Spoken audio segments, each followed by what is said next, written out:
نحمدہ و نصلی علی رسولہ الکریم اما بعد۔ اچھی زندگی گزارن کو دوسرا اصول یوں ہے کہ نبی علیہ الصلاۃ والسلام نے صحیح مسلم کے اندر 482 نمبر حدیث میں فرمایا ہے، اقرب ما یکون العبد من ربہ وہو ساجد فاکثر الدعاء، کہ انسان جو ہے اس سجدہ میں اپنا رب کے سب سے زیادہ قریب رہوے ہے، یا مارے تم جب سجدہ میں جاؤ تو اپنا رب سے زیادہ دعا کرو۔ دعا جو ہے کوئی بھی پریشانی تم نے ہوئے، جو مسنون دعا نبی علیہ الصلاۃ والسلام نے بتائی ہیں، ان نے سجدہ کے اندر زیادہ سے زیادہ کرو، کیونکہ جب انسان اللہ کے زیادہ قریب ہوئے گو تو اللہ تعالیٰ واقعی دعا نے بھی زیادہ سنے گو، واقعی التجائے بھی سنے گو، واقعی پریشانی نے بھی دور کرے گو۔ دوسرا مقام پہ اللہ رب العزت نے قرآن پاک کے اندر ارشاد فرماؤ کہ یا ایھا الذین آمنوا استعینوا بالصبر والصلاۃ ان اللہ مع الصابرین، اے ایمان والو، اے وہ لوگو جو ایمان لے کے آیا ہو، استعینوا بالصبر والصلاۃ،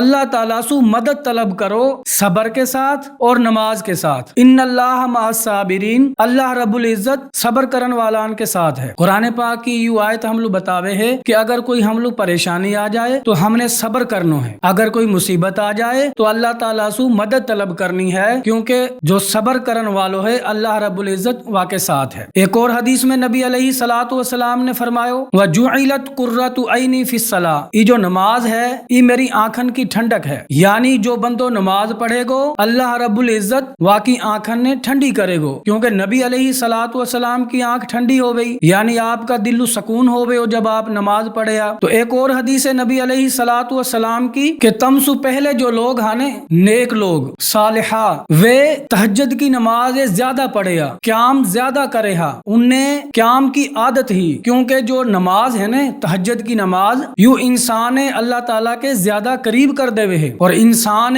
برا کامن سے روکے ہے، اور انسان کی پریشانی نے دور کرے ہے، اور انسان کی مصیبتیں نے دور کرے ہے، کیونکہ جو انسان اللہ تعالیٰ کے زیادہ قریب ہوئے گو اللہ تعالیٰ واسو محبت ہوئے گی اور وائے اللہ تعالیٰ سے محبت ہوئے گی۔ جب یہ دونوں آپس میں اللہ اور بندہ کی محبت ہوئے گی تو پھر اللہ تعالیٰ انسان کی پریشانی نے بھی دور کرے گو، اور انسان کی جو خواہش ہوئیں گی نیک خواہشات اللہ تعالیٰ انہیں بھی پوری کرے گو۔ تو لہٰذا یا کو خلاصو یوں ہے کہ ہم میں جب بھی کوئی پریشانی آئے، ہم لوگ کوئی بھی مصیبت آئے، کوئی بھی دنیا کے اندر تنگی آئے، تو ہم اپنا رب کے سامنے سجدو کریں اور سجدہ میں اللہ تعالیٰ سے دعا کریں۔ فرضی نماز لازمی پڑھنی ہے، فرضی نماز پہلے ہے اور نفلی بعد میں ہے۔ اللہ تعالیٰ سے دعا ہے کہ اللہ تعالیٰ ہمیں عمل کرن کی توفیق عطا فرمائے، ہمارا گناہ نے معاف فرمائے، اور ہم نے فرضی نماز پر ہمیشگی کرن کی توفیق عطا فرمائے، کی نماز زیادہ پڑھے اور تہجد کی نماز بھی پڑھن کی توفیق عطا فرمائے۔ وما علینا الا البلاغ المبین۔